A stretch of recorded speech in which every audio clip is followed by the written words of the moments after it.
Bismillahirrahmanirrahim. Assalamualaikum warahmatullahi wabarakatuh. Alhamdulillah wassalatu wassalamu ala Rasulillah. Asyhadu an la ilaha illallah wahdahu la syarikalah. Al-Malikul Haqqul Mubin wa asyhadu anna Muhammadan abduhu wa rasuluh la nabiyya wa la rasula ba'da wa ba'd. Para peserta konferensi yang kami hormati, perkenankan kami pada kesempatan yang berbahagia ini untuk mempresentasikan hasil penelitian atau mungkin publikasi dari artikel kami. Jadi artikel kami ini kami beri judul A New Empirical Legal Approach Model and Interdisciplinary Research in Law. Jadi secara bebas bisa kita pahami bahwa artikel ini merupakan tulisan yang berkaitan dengan tawaran, menawarkan dari model baru terhadap model pendekatan baru terhadap penelitian hukum empiris. Seperti kita ketahui bahwa penelitian hukum itu dikenal dengan dua tipe. Yang pertama adalah penelitian hukum doktrinal yang memahami hukum atau yang melihat hukum sebagai norma ansih, dan yang kedua adalah penelitian hukum non doktrinal yang melihat hukum sebagai bagian dari perilaku atau behavior yang kemudian menjadi objek pengamatan.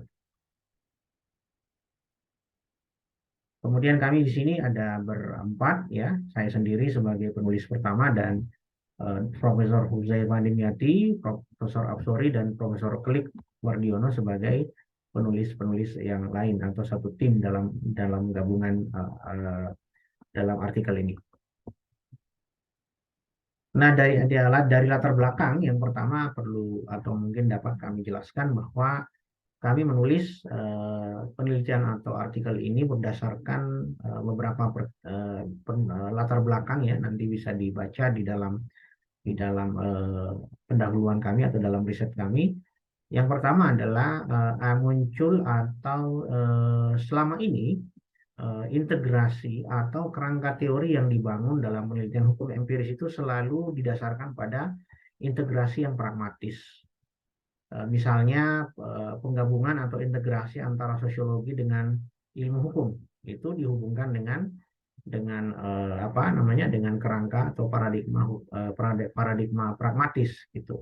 Sedangkan paradigma pragmatis itu merupakan, kalau kita lacak sejarahnya, lahir sebagai perlawanan terhadap atau penolakan terhadap otonomi ilmu. Ya. Sekilas bahwa pragmatis itu menjanjikan, dan ini banyak digunakan dalam penelitian ilmu hukum. Misalnya antropologi dengan ilmu hukum menjadi antropologi hukum, psikologi dengan ilmu hukum menjadi psikologi hukum. Ya, kemudian sosiologi menjadi sosiologi hukum. Ya.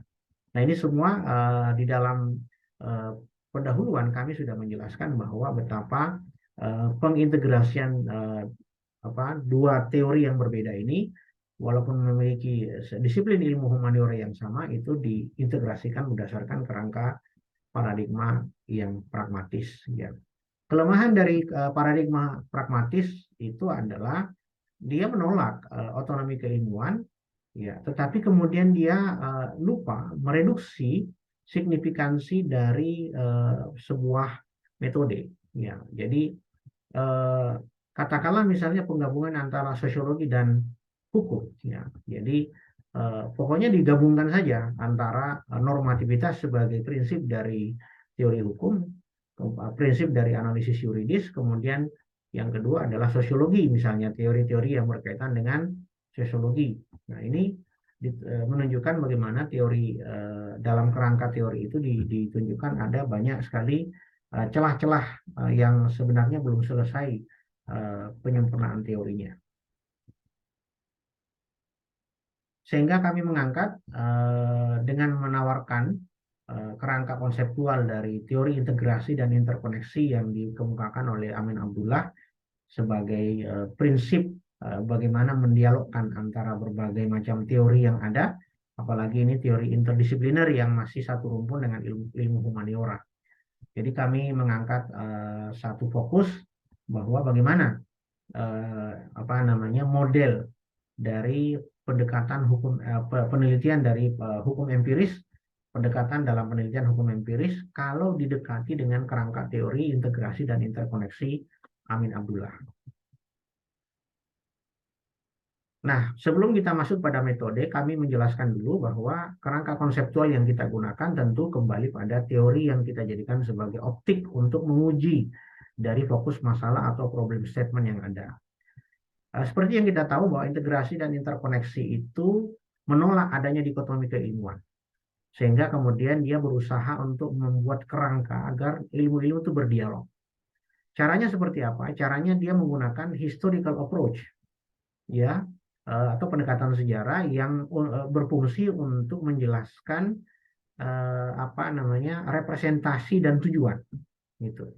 Kemudian philosophical approach ini juga untuk menginvestigasi atau memeriksa skup-skup apa saja atau pada bidang-bidang apa saja atau dimensi-dimensi apa namanya dimensi-dimensi epistemologis apa yang bisa bersinggungan atau yang memang secara doktrin filsafat, doktrin epistemologisnya itu memiliki kemiripan. Misalnya sama-sama determinisme atau sama-sama konstruktivisme, ya.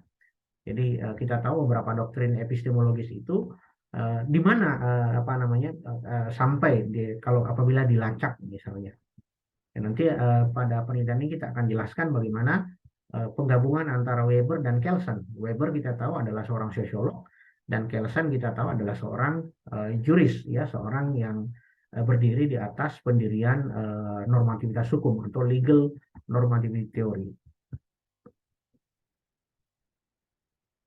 Metode yang kita gunakan tentu saja ini karena metode apa namanya penelitian terhadap metode penelitian hukum empiris, maka ini adalah metode penelitian pustaka, tetapi pendekatannya menggunakan pendekatan filosofis. Kenapa pendekatan filosofis? Karena ini untuk menguji sebuah kerangka konseptual yang kita tahu di dalamnya banyak konsep-konsep dasar yang hanya bisa dijelaskan dengan istilah-istilah dalam doktrin filsafat seperti terutama dalam doktrin epistemologis. Kemudian tampilan data ini kita kumpulkan data itu berdasarkan apa namanya karakteristik dari fokus masalah. Kemudian sesudah data kita pilih mana yang berkaitan dan mana yang tidak berkaitan. Sesudah itu nanti kita tentukan kondensasi data atau kepadatan data sebelum kita analisis. Kemudian selanjutnya adalah data dianalisis dengan menggunakan deskriptif. Pertama kita uraikan dulu bagan-bagannya, unsur-unsurnya. Sesudah itu kemudian kita interpretasi. Kemudian interpretasi itu sendiri kemudian menggunakan hermeneutik. Dan hermeneutik ini kita tahu menggunakan konsep teks, konteks, dan kontekstualisasi. Artinya seorang pengarang itu memiliki kebebasan yang luas sepanjang menghargai prinsip-prinsip koherensi data. Jadi ini yang kita ajukan sebagai metode. Nah, ini hasil dari dari penelitian kami bahwa ketika kita ingin menciptakan satu model penelitian hukum, pendekatan penelitian hukum empiris, ya, dengan menggunakan kerangka teori integrasi interkoneksi Amin Abdullah, maka hasilnya seperti ini. Yang pertama adalah integrasi dan interkoneksi itu terdiri dari dua upaya atau dua kerja intelektual yang sama-sama penting, ya. Yang pertama adalah restructuring atau restrukturisasi. Nah, di dalam restrukturing itu ada restrukturisasi sejarah. Kenapa kita perlu restrukturisasi sejarah? Supaya kita bisa melihat multidimensionalitas dari sebuah teori atau sebuah konsep. Kemudian, kenapa kita perlu restrukturisasi sejarah? Supaya kita bisa melihat ruang lingkup atau prinsip-prinsip holistik dari sebuah konsep atau dari sebuah teori. Kemudian yang kedua, restrukturisasi metode. Ya. Kenapa kita butuh restrukturisasi metode? Karena untuk melihat, ya, mana karakteristik dari kecenderungan keterbukaannya untuk menerima teori dari luar dirinya. Gitu. Seperti misalnya antropologi dengan hukum misalnya. Nah, ini kan kita perlu dialogkan karena antropologi secara metodis tentu memiliki metode sendiri yang kemudian kalau kemudian kita aplikasikan begitu saja ke dalam ilmu ke dalam penelitian hukum empiris, tentu ada prinsip-prinsip keilmuan yang tidak boleh dilanggar. Nah, disitulah kemudian kita butuh philosophical approach dan philosophical investigation. Philosophical approach itu untuk melihat kognisi atau penalaran, karakteristik penalaran, ya deduktif atau induktif, kemudian keterbukaan, ya. Sedangkan philosophical investigation itu untuk melihat titik singgung dan kemudian kesamaan tujuan. Nah, ini penting, ya. Jadi antropologi dengan hukum.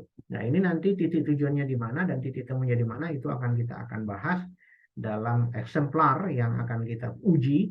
Kita akan aplikasikan teori integrasi dan interkoneksi ini ke dalam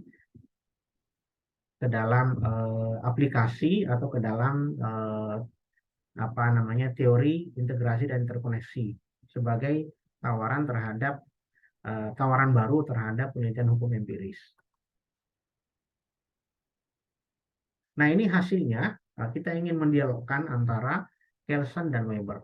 Kita tahu Kelsen mengajukan sebuah teori yang disebut dengan Stufenbau teori atau teori hierarkis yang menyatakan bahwa norma itu valid ketika dilacak sampai kepada sebuah Grundnorm atau norma dasar yang validitas norma dasar itu tidak bisa dipertanyakan lagi karena dia berbasis pada common sense atau pada akal sehat. Sedangkan Weber itu seorang sosiolog yang mengajukan bahwa tindakan sosial seseorang, karena ini kita melihat hukum sebagai sebuah perilaku, sebagai sebuah behavior, maka selalu saja dalam penelitian hukum itu ditawarkan untuk melihat perilaku itu berdasarkan kacamata Weber, tapi kemudian kita lupa bahwa karakteristik hukum ini juga selalu menganut normativitas, sehingga kita tidak boleh melupakan Kelsen.